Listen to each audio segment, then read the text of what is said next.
This podcast is part of the Democracy Group.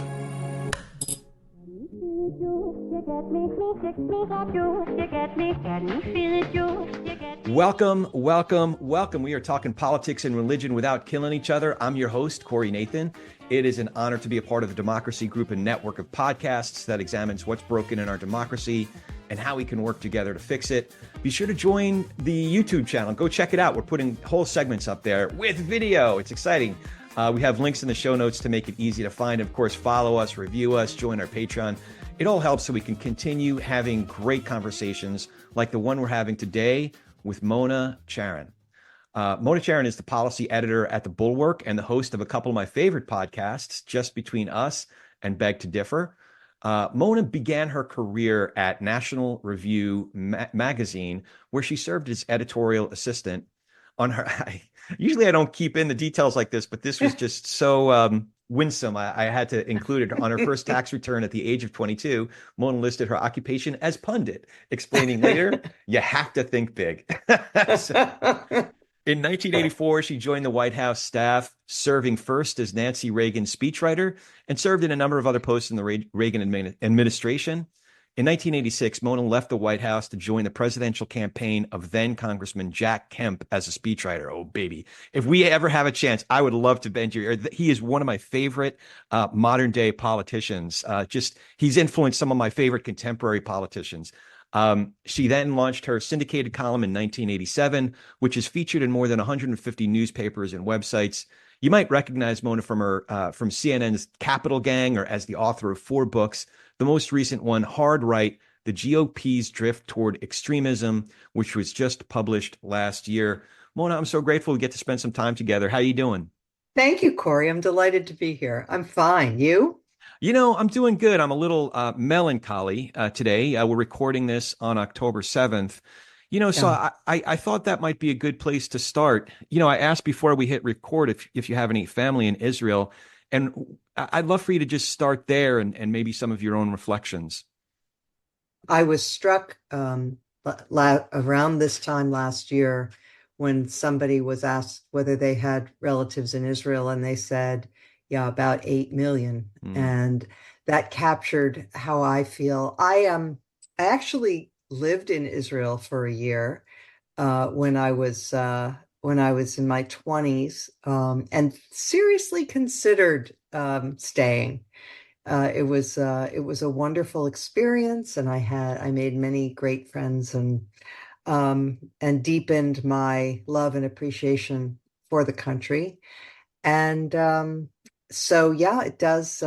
And just because I'm Jewish, it does touch me at my core, what happened on October 7th. And it is a hinge moment of history, I think, where people have had to reevaluate everything post October 7th. Many assumptions that we made about the way the world was have had to be altered. Yeah. Yeah.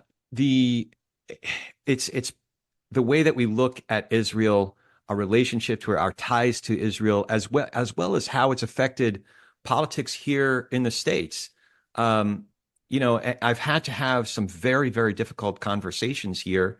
But first, how do you think, maybe I guess the best question is, do you have any hope for where things are going in Israel right now?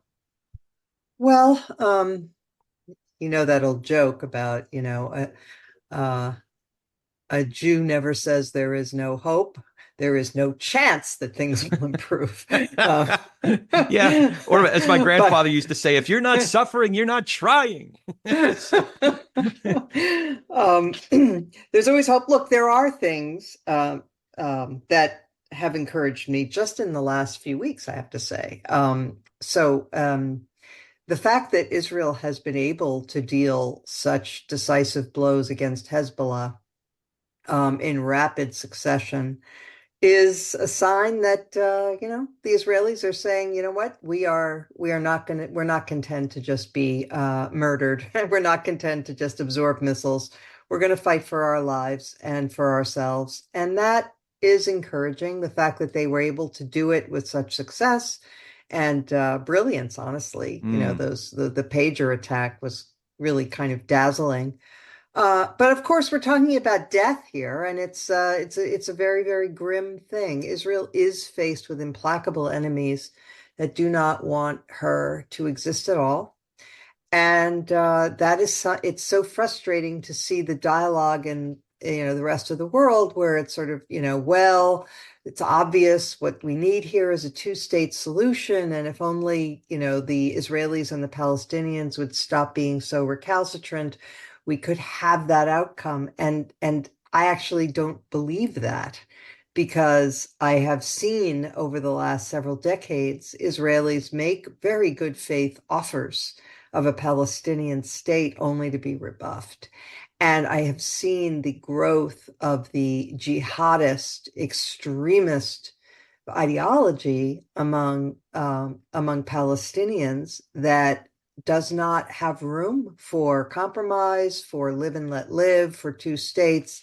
It is an eliminationist ideology. It's a religious fanaticism, and so I every time someone says, well, it's obvious that what we need is a two-state solution, I say, where were you? mm, When several Israeli prime ministers offered basically an independent Palestinian state with its capital in Jerusalem, in East right. Jerusalem, and it was rejected, and the response was the Intifada.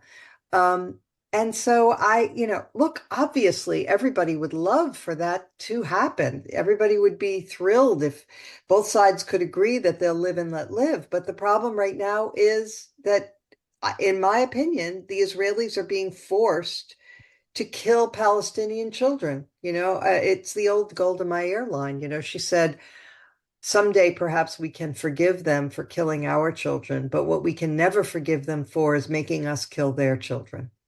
Yeah, I think it was also her, and this might be apocryphal, but I think it was also Golda Meir who said, "When they love their children more than they hate us, there will be peace." That's We had right. we had a chance to speak with Gidi Grinstein, who was the secretary as a young man during the negotiations between Yasser Arafat and Ehud Barak between 1999 and 2001.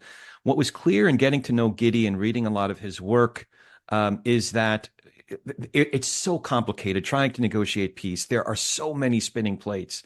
But one of the hardest, and I think we can certainly appreciate that here, was wrangling the Palestinians and the Israelis, wrangling their own most extreme factions to get them on board with a negotiated peace. So it seems that if Israel had negotiating partners, say in the Palestinian Authority, as opposed to Hamas, there might be a better chance. But at the same time, it seems that Netanyahu is beholden to his extremist No factions as well. question. Yeah, Yeah, no question. And extremism on one side begets extremism on the other, and they use the other's extremism as an excuse for their own. yeah, And it is a terrible sort of embrace of death. And yes, the Israeli right is and some of the members of Netanyahu's coalition are very ugly and racist and uncompromising and extremely deplorable. Um, and but the problem is that on the Palestinian side, not only do you have that, but the moderates are terrified, yeah, and so they don't have any voice. yeah, yeah, And or they used to say all the moderates are in graveyards. yeah. And Yahya Sinwar is a sociopath who's, by the way, was in an Israeli prison, not for killing Jews, but for killing fellow Arabs. Mm, And he would force, in one famous case, he even forced one man to murder his own brother, who was a suspected Israeli collaborator, made him bury him alive, mm. and that was the punishment meted out. So uh, that's what Israelis are up against, and And it is tragic. I mean, you listen to Palestinians who are suffering horribly and, have had to move 4 or 5 times, and everybody knows someone who's lost a family member, and they don't, they are totally propagandized. If you ask them, do you blame Hamas? They say, well, I blame the world. There was one, I was listening to The Daily on New York Times podcast this morning, and this Palestinian was saying he doesn't really blame Hamas. He blames humanity. How could humanity let this happen? How could humanity let people take someone else's land and kill for no reason, he says, for no reason. And you just shake your head and you wonder, but whether there can ever be peace. But certainly part of, in my opinion, the world runs on ideas. And that's why I resist this notion that this is a land dispute. It's not a land dispute. Even though there isn't much land in that area, if there were a desire for peace on both sides, there would be enough land to divide up. That wouldn't be a problem. It isn't that. It's that the ideas in the hearts and minds of people there are so hate-filled. And as long as that's true, I don't know where this ends. Yeah. Yeah. I was reading a Bret Stephens piece, I think it was yesterday, where he reminded us that this colonialist framework is a new flavor of a way to have Jews on the wrong end of anti-Semitism that's been repeated for thousands of years now. But you said the world runs on ideas, and you spent a lifetime as a loyal opposition to Democratic administrations, or within the Reagan administration, a Republican administration. How do you think you have a different set of lenses now? It's a different chapter in your life as a thinker, as a pundit, if you will, as a writer, as someone who's politically engaged. How do you think the Biden administration has handled things since the war started?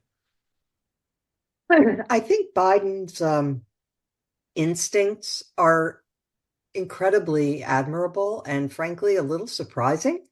I didn't know that he had such an emotional identification with Israel and an understanding of Israel's vulnerability that he has demonstrated. And I think that has been interesting and good. He has been willing to stand behind Israel. On the other hand, he has also he sent a lot of mixed signals that I think have not been good for American influence. So, he seems to make ultimatums, for example, to Netanyahu. And then when Netanyahu flouts them, nothing happens. Right. And so it makes the US look ineffectual, especially in a region where strength is so admired. So I think that has actually not redounded to our credit so much. But and I also think that a lot of the advice that he was offering was not true. I mean, the American military was wrong. For example, they were predicting that there would be, I don't know, tens of thousands of casualties if the IDF entered Rafah. That turned out to be quite wrong. So, it's been a mixed bag. Obviously, Biden has more considerations to think about than just foreign policy. There's a domestic side to this as well. That's right. Yeah. And he has a coalition to keep together of Democrats that includes a left-wing progressive branch, and that includes very important constituency of Arab Americans in the state of Michigan in particular. And so he's been, you have to acknowledge he's had to walk a tightrope a little bit here. And it hasn't been easy. And so we now find ourselves in a situation, of course, Biden's no longer the candidate and it's now Kamala Harris. But just in the last, few days, I have heard reports. Well, personally, I've heard from fellow Jews saying that they cannot vote for Kamala Harris because of the Biden-Harris's administration's approach to Israel and Iran. And then I have heard on, read of and heard of, Arab Americans in Flint, Michigan, who will not vote for Kamala Harris because of the Biden-Harris policy standing behind Israel. Right. So it's just it's a no-win situation. It really is. Before we move on, I wanted to tell you about something else that's important. Money. Specifically your money. In all seriousness, I wanted to tell you about my advisor and my friend, George Meza. George runs Meza Wealth Management. And with George, it's not just about money. It's about helping us manage our present and plan for our future. And unlike a lot of other firms out there, George and I actually have a relationship. He knows me, he knows my family, and I know his wonderful family. I also know his firm and the incredible team he's put together, from his chief investment officer to some of the other great people in his office, like Jessica, their head of operations, that are always there to help me and with all aspects of our portfolio. You see, the thing is, I got a lot going on. I guess we all got a lot going on, and I don't have the time to watch our investments all day, every day. And even if I did, I don't have the experience and expertise that George's team collectively has. So we get the entire Meza Wealth Management team, all their expertise and all their integrity. And again, it's based on George knowing me personally, knowing my goals, and even the kind of risk that's appropriate for me to take, which, by the way, could change from one season to the next. And they're on top of all of that. So if you want George Meza and Meza Wealth Management to be on your team, just visit their website, mezawealth.com. That's MEZA wealth.com, www.mezawealth.com. And that will also be in our show notes, so you can check that. And now, back to our show. I'd be perfectly honest. With the morning that I heard that Tim Walz was announced, I was really hoping for Josh Shapiro to be announced as the running mate. My immediate reaction was exactly that. I don't know if I can vote for Kamala Harris now, because I didn't know Tim Walz, number one. I didn't see their dynamic and their chemistry on stage, and I hadn't given time to think through the campaign strategy, specifically in picking Tim Walz and that fine line that they were walking. I've since, augmented that initial reaction because I did see their chemistry. I do see the kind of role that he can play on this campaign and in an administration. I also have seen a little bit more of Josh Shapiro and understand that while I think strategically Pennsylvania, somebody who has 60% plus approval in Pennsylvania would have cleared the path for at least that one state. I think I don't have reason to question the expertise and the strategy moves, the tactical moves that this campaign has made. So I've been warmer to Tim Walz as the pick and have gotten over my initial reaction to how have you seen? Well, let me ask you this before we move on from Israel. Do you see any change in direction if Vice President Harris were to win the election in terms of our support of Israel? I don't know. That is, just in all honesty, I don't know. She has made a lot of statements that are very good. Yeah. She has also occasionally dropped in a comment suggesting that she would be tougher on Israel. It's very hard to tell how that would play out. Her foreign policy chief advisor is somebody who's apparently sort of a mainstream Democrat, not a progressive activist type. And if he stays as her, national security advisor or secretary of state or whatever, we can expect probably more of the same. But I think it's too soon to tell, and you cannot tell during a campaign when, as we were just saying, you're balancing all of these various interests and coalitions.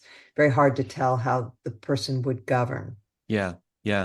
I wanted to ask you, also, you wrote a piece about a week or two ago that was it hit me pretty hard, but it was also very clarifying. One of the things you said in your piece that came out in the Bulwark on the 25th of September, you said the threat Trump poses to Jews is greater than the threat from Students for Justice in Palestine or Rashida Tlaib and all their fellow travelers.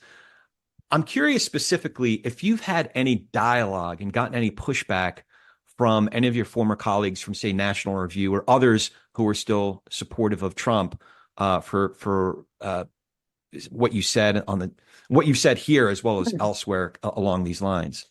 Yeah, I mean, some people do have very strong feelings about this, and some think I'm, nuts Yeah. that, they say that because look, as I don't sugarcoat it in that piece. I lay out Yeah. exactly how awful the progressives have been on this topic. And, conservatives look at that and they look at the universities, which are basically, progressive playgrounds.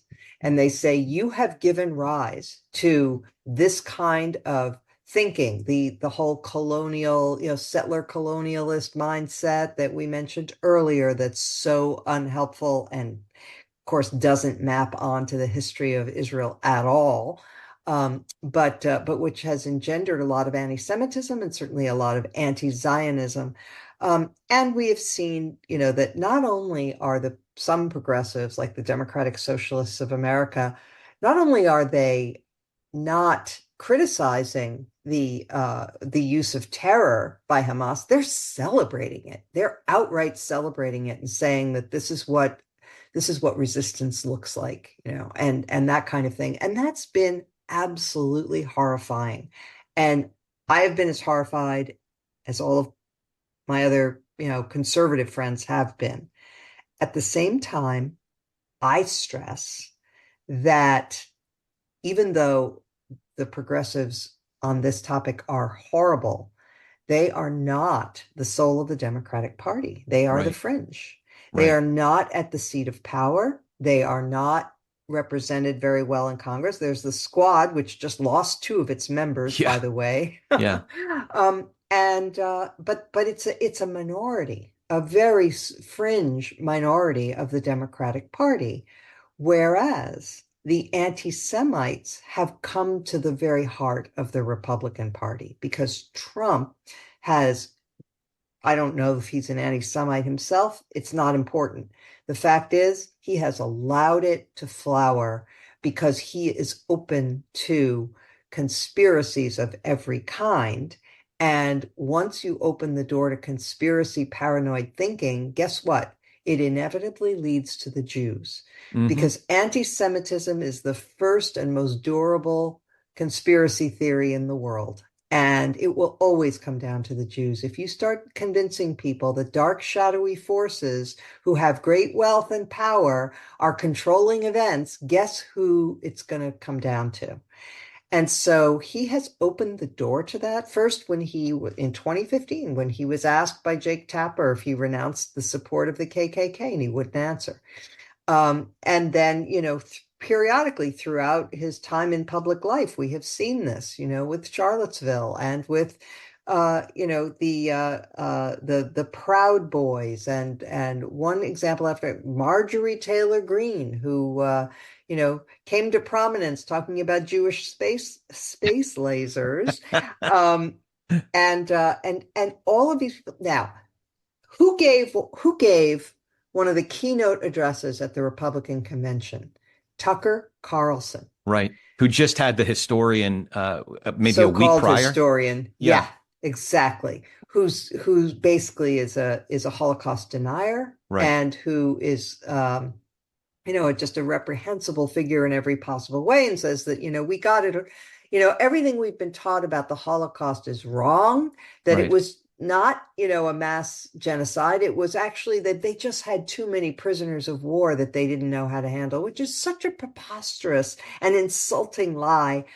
And for Tucker Carlson to knit his brow and say, "You're the most original," what did he call him? Not the most original historian, but the most, I What don't it, know, it was along those lines. It was refreshing or one of the most something. Yeah, refreshing, most important thinkers, most yeah, important important. historians Yeah, of our time. exactly. Yeah. Yeah, and Tucker Carlson, first of all, most people think if he wanted the Republican nomination in 2028 or whatever, yeah, who would who would keep it from him? There's that. Yeah. And then also he's the person who was the moving force behind the choice of JD Vance. He and the idiot sons of Right. Donald Trump. Right. Right. Uday and Kusei, as some have called them.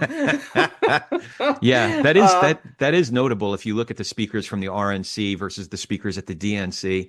Adam exactly. Kinzinger, a lifelong conservative and Republican, or Olivia Troy, who served at a very high level in the Trump administration, was speaking at the And by the way, DNC. just on the subject of Jews and anti-Semitism, I would just also point out that the Democratic Convention featured an appearance by the parents of the one of the hostages who, alas, Right. was murdered afterwards. But um, they were there was a request to have a Palestinian speak, That's and right. they turned it down.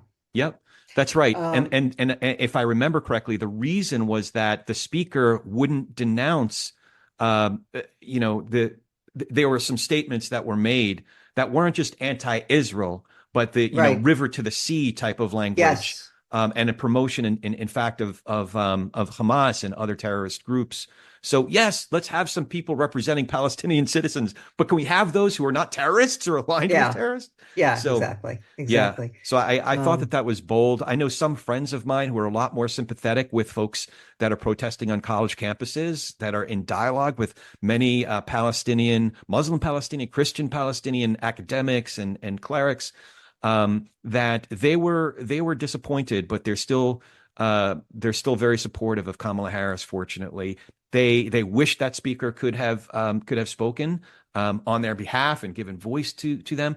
But my contention with my dear friends who are more aligned that way is, yes, pick a better speaker though. yeah. You know. Yeah. So Exactly. I Yeah. would like to ask you about the state of this election, but first I'm curious.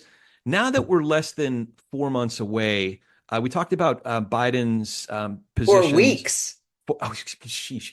Oh no, no, Oh, 4 months away from the end of the Biden administration. oh, Right, sorry. right, right, Okay. right. Yeah. Yeah, four. So we're almost exactly 4 weeks from the election itself, and we just talked about how Biden's handled the war in Israel.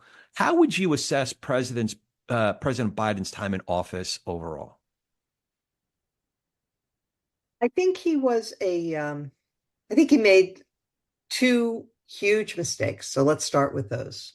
The first was the way he handled the withdrawal from Afghanistan, where despite lots and lots of cries from people across the political spectrum to um, prepare to bring in to bring to safety all the people who had helped us and so on in Afghanistan, turned a blind eye to that, and then was very dismissive of security concerns and so forth. And so the withdrawal was a fiasco and reflected poorly on him. That's been said many times. So that was a mistake. And I also think that the American Rescue Plan, coming on the heels of the previous um, two huge COVID relief packages that had already passed, so that people's bank accounts were already flush with Mm, relief funds, and then to pass another one on top of that, another $1 trillion into the economy, it was clear that that was going to be inflationary and that inflation is a president killer. So I think those were two mistakes. But I will say that other than that, his policies were pretty darn good. I mean, his cooperation with our allies, against China, like the Australians and so forth, with the submarine deal, AUKUS, I think they call it. His uh, his Inflation Reduction Act, which invested a lot in things like nuclear power, which right. I'm completely for. It got no attention, but that's very forward looking in terms of trying to keep the planet from overheating, which it already is. But I thought that was good. In general, the fact that he had grown-ups around him and that he behaved in a dignified fashion was something we very much needed in the Oval Office after the Trump years. Um, Unfortunately, both because of Biden's just innate problems as a communicator, and also because of his age and what I think, this is just my opinion, but I think he has Parkinson's, Oh, and it's really slowed him down. So he wasn't able to fill out the role of president mm, for the American people. He wasn't able to inhabit the office in a way that people felt like he was in control and that he was in communication with the American people on a regular basis. They would be like, "Where is he? Who's running things? I don't know." yeah. And so he seemed very small in the office. And I think that was when you combine that with the inflation and that people were having to deal with, um, I think that spelled his doom as a candidate anyway. So so that's my assessment. Yeah. Yeah. I've been encouraged mostly by the big bipartisan pieces of legislation. Having a senator like John Cornyn, or perhaps the next leader, whether minority leader, majority leader of the Senate, negotiate the first piece of legislation to go through on guns, or he would say on mental health. The Yep. Bipartisan Infrastructure Act, Chips and Science Act, all Yep. negotiated in a or the avoiding the fiscal cliff, arguably would cost Kevin McCarthy his job as Speaker. Yeah. So I especially, they were important pieces of legislation, but it's borderline miraculous that they were all negotiated with bipartisan support. So I think that, but to your point, I didn't think about it until you described his communication style or lack thereof, that the two most recent Democratic presidents, Bill Clinton and Barack Obama, were incredibly gifted communicators. And that Absolutely. certainly helped their cause, or a huge part of why they both got reelected. Yes. I'm curious, how would you define conservative now, and do you still consider yourself one? Well, I do consider myself one. But here's how I think of being a conservative. Being a conservative means um, being respectful and appreciative, respectful of the past and appreciative of what has come before, and being wary of throwing aside things that have stood the test of time in the name of something new. And Chesterton would so be proud of that answer. exactly. We are skeptical. We conservatives are skeptical of new things. Not that we can't be persuaded. Yeah, I love lots of new things, yeah, but I when it comes to your the Chesterton's fence, right? right. You should figure out why something is there before you get rid of it. Right. And I do think that a decent respect for the opinions of our predecessors, to paraphrase the Declaration of Independence, requires a certain modesty about change. And I like to do things incrementally, Edmund Burke style, rather than huge sudden changes. And so within the American context, that doesn't necessarily spell out a set of policy ideas. It's more of a sensibility and a mood about how you approach reform. And I also believe very much in the importance of human nature and understanding that human beings are come into this world as members of families, and that is an integral part of who we are, and that you um, cannot expect babies to develop into fine, happy, self-sufficient citizens of a democratic republic unless you have strong family structures that in which to raise children. Yeah. So yeah.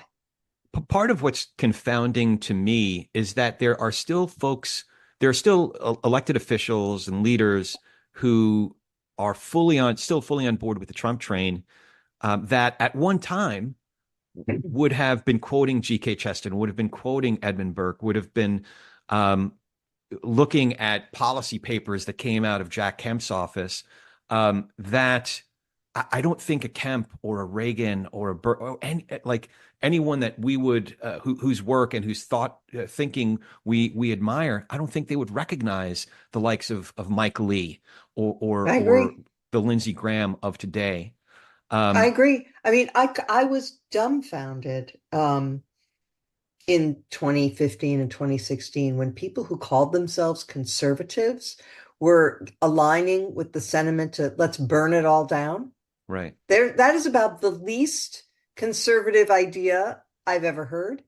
And similarly, Trump's I alone can fix it. mm, That is antithetical to the whole idea of conservatism, to the idea of democracy and ordered liberty. No, no, we don't go in for strong men, you know. We yeah, want the rule of law and procedures and careful vetting and checks and balances because too much power in any person's hands is dangerous. That was what our founders understood so well. right, And these so-called conservatives are ready to throw all of that over. They were not ever real conservatives, obviously. right. You wrote a piece a couple of years ago, and I thought I came up with this concept, but clearly I must have read one of your pieces and started working the term antibodies of our Oh, body yes. politic. I think what I'm so encouraged by media outlets like the Bulwark is that I think it serves as an antibody for our public discourse. Um, what do you make of the media's role to either further degrade or help redeem this discourse, help redeem ideas like conservative, or in religious circles like the notion of evangelical? Evangelical is a means something completely different circa 2024 than it did when I first started learning about it in the late 90s, early 2000s. What do Yep. you make of the media's role? I hate to talk about it generally, but is there? I guess you wouldn't be part of the Bulwark if you didn't have some hope for it. Right.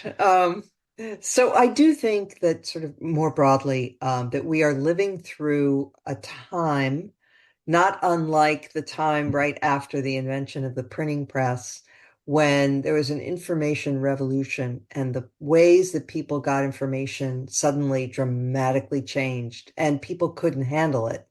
And it led to terrible bloodletting and religious wars that lasted for more than a century. The first things to be printed in mass were these vicious pamphlets, you know, Mm, deriding Catholics and right, Protestants and right. just horrible stuff, lies. Um, and so we're living in a time now where similarly we've suddenly got this explosion of sources of information. No longer are there trusted mediators to say, here's what you can believe, here's what you really should take with a grain of salt. Everything has been leveled. So, and when you have the president of the United States just repeating random things that he sees online as fact, instead of checking, that's emblematic of how people are treating information. And so it is a very turbulent and dangerous era that we're in. I think at some point we will figure out how to handle it and how to restore a sense of trust and figure out how to label all the fakes and or at least many of them Yeah, better. But for now, it is an unbelievably tumultuous and dangerous time because of this information overload, and frankly, to use bad language here for a second, but it's a tactic on the part of the Trump types, the MAGA types, to we so-called have the explicit rating, so you're free to feel free to speak freely. flood. They call it. I'm usually pretty careful about my language, but in this case, in order to give the flavor, I have to quote it directly. Steve Bannon said one of their tactics is to flood the zone with shit. Yeah, And so that is a tactic, and it is awfully, awfully hard. But Um, I do believe that there is still that most people, there are a lot of bad people, and there are a lot of people who want to believe bad things, Yeah. and there's nothing you can do about that. But I don't believe that's most people. And I do think that if you give the majority of people a place to repair to that they can trust, that seems even-handed and that seems fair, that most people would prefer that if they really thought they could trust it. Yeah. And so you have to, run the flagpole up and say, you know, please trust me because I will criticize my own side as much as the other side. That's what I say to people who tell me, I'm so confused. I don't know what to believe. This side says that and the other side says the opposite. How do I know who to believe? And I said, well, one way is you look at the source of your news and you say, have you ever seen them issue a correction? Have you ever seen them acknowledge error? Right. If they have, then that shows a certain kind of integrity. I have never seen Fox News acknowledge error, Mm. acknowledge that they are putting out falsehoods, that they put out, a story about a Seth Rich, this poor fellow who, was murdered on Capitol Hill, that he was part of some deep state, whatever. I mean, they just they don't. Yeah. And so that's one way, is to look to see if they have any integrity. Yeah, no, and to your point, the other side of that is if you're on an outlet that claims to be the only one that you can trust, you can't trust all those Oh, other guys. That's a red flag for me as well. exactly right. But I am encouraged by the emergence of media outlets like the Bulwark, like the Dispatch. I know there's a little bit of rivalry there. There have been some Yeah, dialogue and whatever. some heated, but to me, there's good journalism happening at both of those outlets and I more. agree. I'm also encouraged by the work that somebody like Jonathan Haidt is doing about the effect that social media has had on not just our youth, but on all of us. And Agreed. then broader efforts to train ourselves, our own responsibility to get training on how to be better discerning consumers of media and news. So, Yeah. can you getting back to a part of the a question from earlier? Do you think is there any redeeming of the Republican Party? Um, I'm not sure. Mm, It may require a new party. mm, Um, the Republican Party has now 3 times nominated Donald Trump. And it is, I mean, we were talking earlier about conservatism. When I see what the Republicans on the Hill are doing, it looks like their agenda is either promoting conspiracies or shutting down the government, which is failing at their first most important task as legislators, um, or expanding gun rights at a moment where I think the opposite should be our priority, um, and basically being the faithful tribunes of their leader. Um, so I don't recognize that as anything that could be called conservative, and I don't know how it will develop post-Trump. Um, it's such a cult, and they've sort of outsourced all of their thinking to their leader. right. So once the leader is off the stage through whatever means, eventually the good Lord will call him home, presumably. Um, it's hard to see how what the party will be without Trump. Yeah. What will it stand for? I don't know. Yeah. Um, I have so many questions now, but I know we're a little bit limited on time. I, I'm curious about also your own internal process and the evolution from being a leading conservative voice to speaking out against Trump as early as 2015, and then ultimately publicly supporting Biden in 2020. How did that? Was Was it just clear as day to you as soon as it became clear that Trump was emerging as the leading candidate of the Republican Party in 2015, 2016? Yes. Yeah. I mean, it just I was continually gobsmacked that it wasn't obvious to everybody. He was such an offensive, indecent creature. One of the least appealing characters ever to strut across the American stage. And I was just I could not get over the fact that people were not seeing it the way I did. So I called it out. Now, I will tell you though that one of the things when I was coming of age, um, and looking to role models, I saw columnists, conservative columnists criticizing leading Republican figures. This was Right. normal. It was Right. normal because conservatives always wanted to push them further to the right, you know. But it wasn't, you weren't considered a traitor Right. or somehow betraying the cause to criticize a leader. That was part of the job.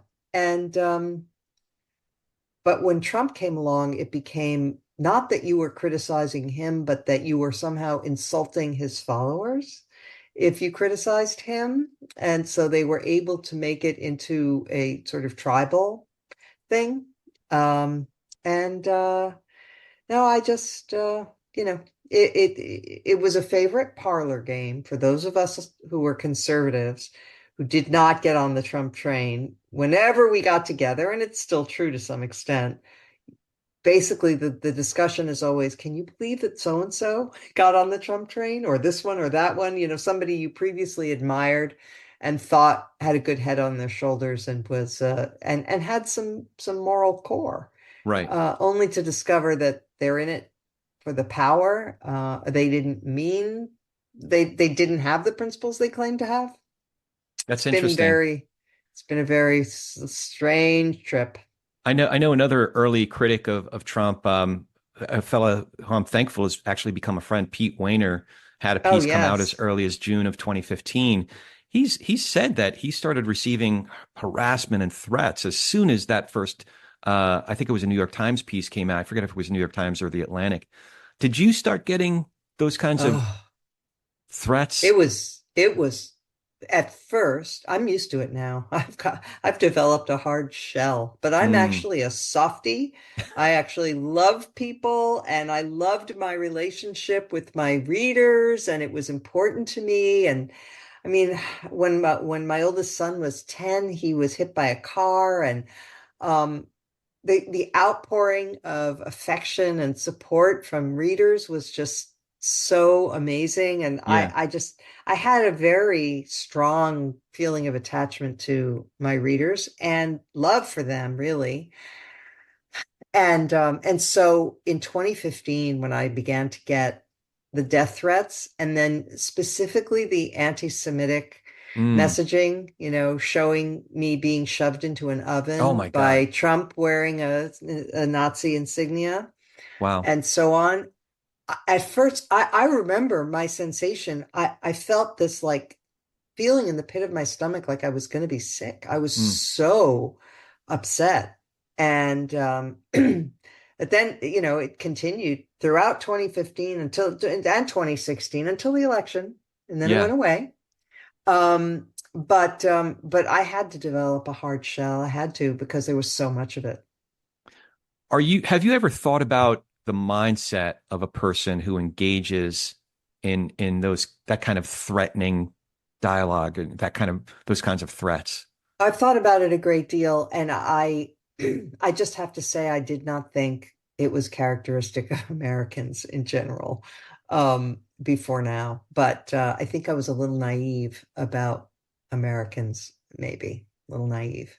Yeah, when I think generally like that, it is discouraging, but in some ways it's even more discouraging when I see the dissent of people I know, whether it's people I graduated high school with, people I went to church with, people that our kids went to school together. And I see the I don't know. It's hard for me to get my head around the again the mindset. I'm trying to understand it if for no other reason than I don't want to give up on somebody that I know. I don't want to give Yeah. up on our relationship. Now I do have certain boundaries, if you will, and a couple of guys have crossed those lines, in particular where it comes to Israel.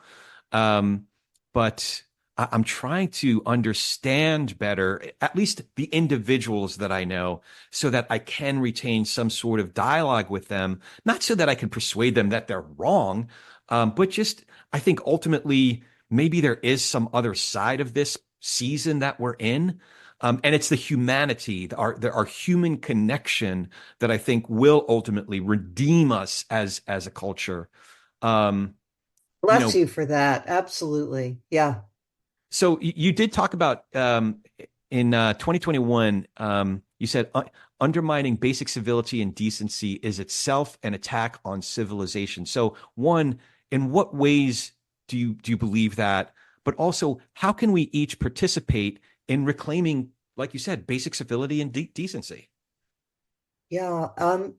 That's the thing, again, about the MAGA people that is unconservative, because Mm, I, you know, a, s- w- one of the conservative values is civility, because um, you know, we conservatives believe that people have to be trained to be good, to be generous, to be civil. They don't come into the world that way. A baby comes into the world full of wants. And and I'm not saying that we're inherently selfish, but I am saying we have capacities to go in either direction. And so part of civilization is training children to admire what is admirable, to hate what is hateful, mm. to control their passions, to be compassionate toward others, etc.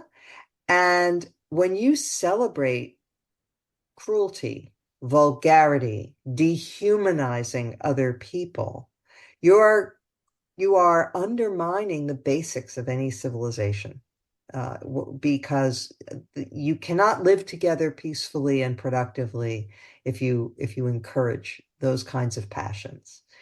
And so that is one of the things that I found most discouraging, is that people who thought of themselves as conservative would cheerfully pile on, when Trump was humiliating a handicapped person, I was just thinking of the or same thing, exactly the same yeah, thing.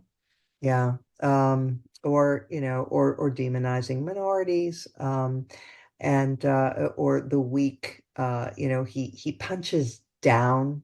And he never has had any sense of, the one of the great things about America has been that we've been very strong post World War II, the world's leading power, and yet we've tried to use our power for good, and we've stood up for the little guys around the world, and Right. for those who were being bullied by bigger aggressive powers, we've tried to, come to their aid.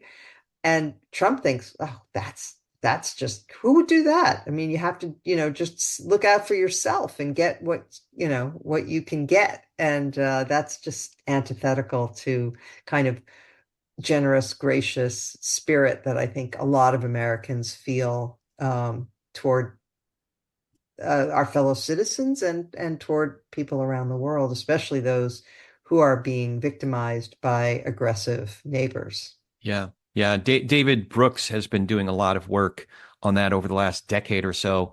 The idea that moral education, moral formation, has been disintegrating in our cultures, and at the local level, at the family level, the neighborhood level, as well as at a national level. There are things that we can do to fertilize the soil again, Yeah, so that we're able to recognize a charlatan when he comes our way. You know. exactly. I have just a few questions. I'd be remiss if I didn't ask you about 2024, and then we'll start to wrap it up. In going through a number of your past, by the way, Hard Right, I loved reading it because it's a collection of your columns over the years. going back to about 2015, 2016 on through 2023 when it was published. So I really loved reading through the topics as you break them down over time. But it was clear that throughout 2016, you expressed the assumption almost, and as many did, that Trump would lose in spectacular fashion, even though there was, I mean, a lot of folks can acknowledge that Hillary Clinton was an imperfect Democratic candidate, to say the least. Very much so, yeah. What do you think is different this year? Well, first of all, I would be lying if I said that I'm confident that Trump won't win this time. I'm not. He might win. Well, that's a big And difference, actually. yeah, I think the fact that a lot of folks who are not in favor of Trump's, Trump winning, are not confident at all. There's a lot of yeah, nerves, so that's a huge difference. So sorry yeah. to interrupt, but No, it's fine. I mean, uh, what is that expression that Mitch McConnell always loves to use? There's no education in the second kick of a mule. Um, I like that. um, so look, we will, so we'll see. But the uh, what's changed though, there are a few things. First of all, honestly, the Democrats have something going for them this year that they did not have, and that's Dobbs. That is energizing a tremendous amount of political activity in red states like Kansas and Ohio. Abortion measures have passed that have gotten huge grassroots engagement. So it's hard to predict how big a factor that might be this year in the presidential race. But I just don't know. We'll see. But it wouldn't surprise me if it turned out to be decisive. That's something that touches people in the most personal way. And so it may account for a huge turnout among women. And we'll see. But and then two more things that I would cite. One is that there is a core, a minority of GOP aligned voters who will not ever get over January 6th and can't get past it. Those are the people who, even after she had dropped out of the race, trooped to the polls in the primaries to vote for Nikki Haley. Right. Because it was a bridge too far and they just cannot get there. And so they will not vote for Trump. And those people mostly live in the suburbs. And if there are enough of them in places like Bucks County, Pennsylvania, and Montgomery County, Pennsylvania, and various places around the country, and in Georgia, though I'm not so sure about Georgia, but the WOW counties in Wisconsin, you know how the election watchers they know all these counties, Yeah. they know them intimately. Anyway, if there are enough of them, that could be decisive this year. And then finally, there's this. The Trump show is getting a little raggedy. It's kind of getting old. And even though he can still pack his stadiums, he's got his faithful, I don't have a sense that the country is just pining for his return. And so we'll see. But I could also paint you a picture where, first of all, anything that happens in October that's unexpected is going to be bad for Kamala Harris. Because the incumbent administration gets blamed for things that go wrong. Yeah. No matter what. Right now, the Republicans are attempting to blame them for the Hurricane Helene response, which full of lies. I mean, actually, they're not telling the truth about it. But in any event, we're seeing that play out there. But, if there's some sort of foreign policy crisis of some sort or whatever, it's not going to redound to the benefit of Kamala Harris. Whereas an October surprise about Trump, what do people not know about him that could harm their opinion of him? Everyone who thinks poorly of Trump now wouldn't think, their views wouldn't be changed. Similarly, as we know, his his supporters won't have anything shake their confidence. So I don't think an October surprise could hurt him, could hurt her. I think the inflation resentment on the part of the public is very important. Yeah. People genuinely feel that they are personally worse off because of the Biden administration than they were under Trump. And then unfortunately, I mean, I think this one really drives me crazy because I think it's so misguided. But people do believe that Trump's tough guy affect kept the peace while he was president, that other countries didn't misbehave when Trump was on the scene because they were afraid of him. I think this is completely wrong. And I think that Trump would align the United States with the world's dictators. He admires Putin, he admires Viktor Orban, even admires Kim Jong-un. And so I actually think that's wrong-headed, but I do think a lot of people believe it. And so it's a worry. There's a lot to worry. Maybe that's for the next time we talk. I have a whole episode on what would worry you about another Trump term, but that'll be for another day. One of my last questions is, do you have any questions for me? Yeah. So tell me about the origins of this podcast and what made you do it and how it's been going, highlights and lowlights. Okay, so the origins really go back to 2000. I won't take you through the whole story. We don't have time for that. But basically, I grew up in a family. We went to an Orthodox synagogue. We're very observant, Jewish. I became a Christian in 2000. So my father and I, in particular, had some very fraught conversations, as you could imagine, over those subsequent 3-4 years. And in some ways, we're still having that conversation today. And I found my father actually taught me one thing. What changed the course of those conversations was that he came to the conclusion that I haven't talked about this in a while, his relationship with his son was more important than any religious convictions, any filial convictions that he had, even as Good for him. Yeah, as we feel this bond with people, our people from thousands of years ago, let alone my father, grandfather, great-grandfather, and the price that they had to pay to come here, and some of our family to go to Israel. So his relationship with his son was more important than some of the intellectual, academic, even theological convictions that he had. What I found after the time, politically, after the time of Sarah Palin, really, right about that time, was I started realizing that there was no particular issue that was more important to me, or I thought that was more pressing than the way that we were talking to each other across our differences. So fast forward to 2019, I have a background professionally, vocationally as a producer in theater and film and things like that. And I fell in love with this medium, this podcast medium. I had already been producing 2 other shows at that point. And this was very much on my heart. This was not something that I've ever done either as a journalist or an elected official or a theologian or even an academic. But I was avocationally obsessed.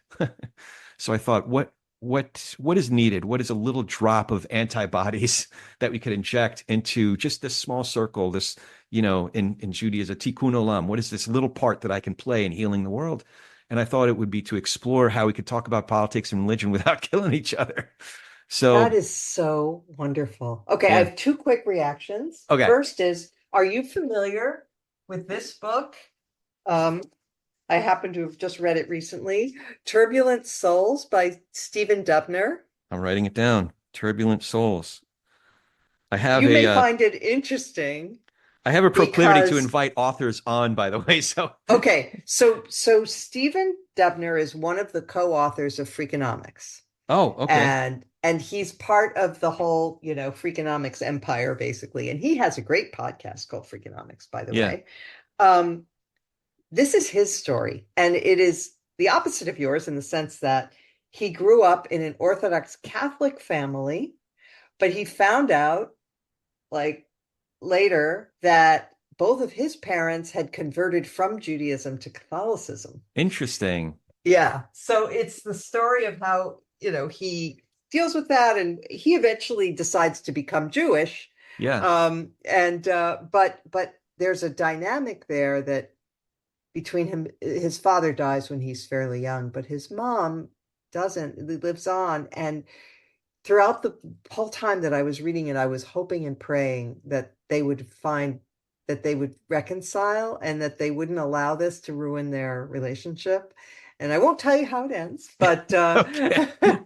but it's a very, very interesting story, and one that you might find particularly so because of your background. And the other thing I just want to say regarding your dad is I'm so glad he made that decision, because I have seen families where observant Jewish parents have had a child who, for example, married somebody outside of the faith, Yeah. and they put them off. Yeah. And it is heartbreaking to see that. I mean, it's just, you should make the priority what your father did. The Yeah. priority should be the love you have for your son. Absolutely. And it's not to say there haven't been bumpy chapters I'm in the sure. larger story, but Of at course. the end of the day, we're committed to the relationship, staying in the relationship and staying in the conversation.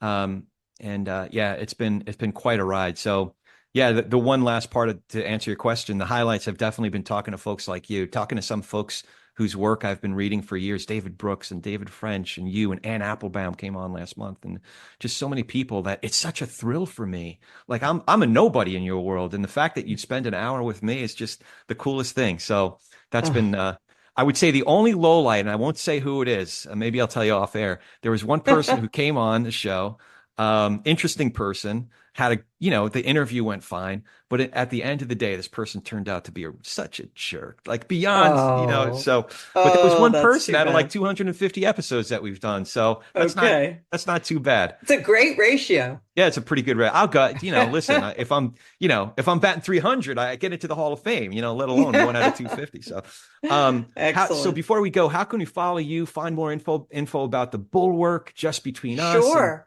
Okay, so people are invited to go to thebulwark.com, and you'll see all of our free content that we offer.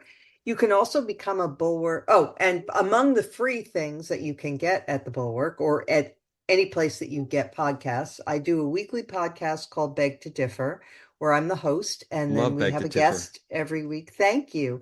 And it's a panel. So that's once a week. And then for Bulwark Plus members, where you get access to some of the podcasts and other material that's behind a paywall, including live streams and other things.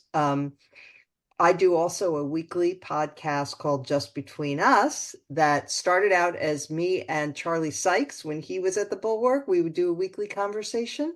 And then when Charlie left, I now rotate with several of my colleagues. So one week it will be Will Salatin, then A.B. Stoddard, then Jonathan V. Last, and then we go through again. And so each week I talk to one of them, and we just sort of discuss what we're working on or what's obsessing us or whatever.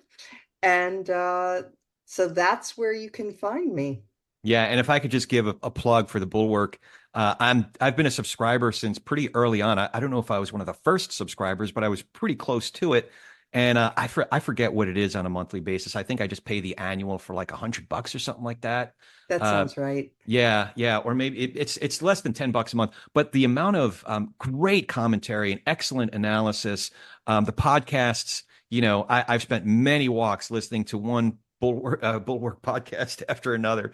So I couldn't advocate Great. for I'm it more so strongly. glad.